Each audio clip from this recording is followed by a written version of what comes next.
We just try to make it happen that there is an equivalence, that the host member state is obliged to look at the qualifications of the migrants and has to work at an equivalence between the migrants' qualifications and the host member state's requirements. And that is the general system. The general system covers almost 800 professions, and it applies to engineers. So that is definitely the scheme that is relevant for your profession. So this scheme existed before Directive 2005/36. 2005/36 has added different new features, and I will explain what they are. And it has entered into force, into application the 20th of October of last year. The beneficiaries are, it's linked with the citizenship of the EU member states. So the beneficiaries are citizens, nationals of the member states. As I said, there are individuals, employees, and liberal professionals. We are not looking at business, at companies, right? It's only individuals. And we also have extended the rights to the member of the EFTA countries. So, which means that in fact the coverage is 30 member states. Today, we have an agreement with Switzerland, but for the moment, it does not cover the new directive because Switzerland has not taken the decision yet to take over this directive. So with Switzerland, we still stay with the previous pre-existing directive, which makes it quite complicated to run. But for the moment, Switzerland, so Swiss citizens are not enjoying these rights under the new directive, nor do our citizens have the right to go to Switzerland according to this new directive.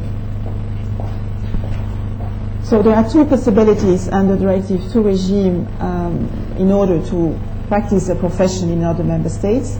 Either one wishes to be established in another member state, coming from his member state of establishment, wants to have a second establishment or to change the member state of establishment. So establishment is pursuing the activity on a permanent basis over an indefinite period. And another regime is foreseen, and I will explain that further on, for a temporary provision of service. So the difference is that it is not on a permanent basis. You don't want to get to be established in another member state. You just want to provide service on a temporary basis. And the legal regime will therefore be different. Let us now look into the permanent establishments. So the German system, as I already said, the principle is that the member states, the host member states requiring professional qualification is obliged to permit access to that profession to professionals who hold qualification acquired in other member states to pursue the same profession. It's important to say to pursue the same profession because as we don't harmonize anything here, we start from the situation as it is defined in member states, and in certain cases we come across definitions of professions which are quite different, scope of activities which are very different from time to time. So the directive says that the same profession is where the activities are comparable. So we try to give a definition which is flexible enough to cope with the differences in member states, which we don't have the means to change for unless we would totally harmonize the professions. I have been asked to clarify what the European Qualification Framework, here it says UQF, so this stands for European Qualification Framework, what it is compared to the directive. So this framework has been proposed as a recommendation. So this framework has been proposed as a recommendation by Council and Parliament a few weeks ago. It is an instrument that will serve to compare educational systems between member states. So it is a kind of translation device that makes it possible to understand the differences between the educational systems in member states and to try to understand what corresponds to what. So it's really a kind of grid where you can compare, with which you can compare the different educational systems and with the different levels of education.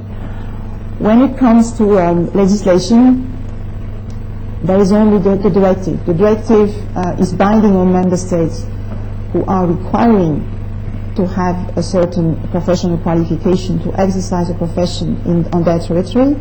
So when it comes to a concrete case where a migrant wants to have his professional qualification recognized, authorities cannot use UQF, they have to use the directive.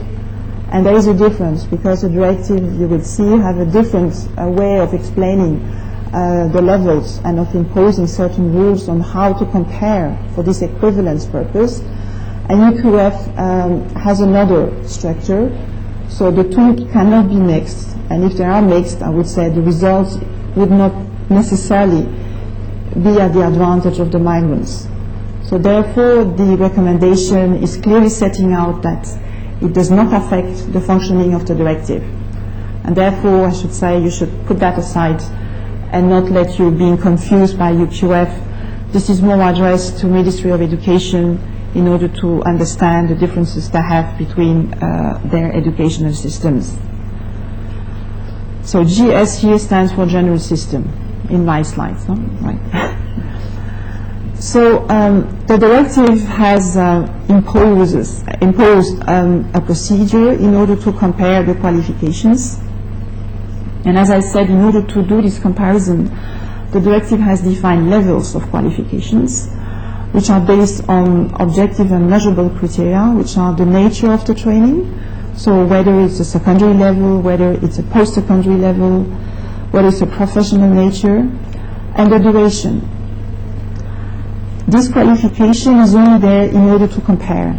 So it has no, it's not binding on member states to organize, to decide upon training for their own professionals. So it is, again, a grid in order to compare what you have at home and what the migrant has as a qualification. So when it comes to the choice of a duration of a profession, of a training of a profession in the member states, this has no influence, or at least this is not binding upon member states.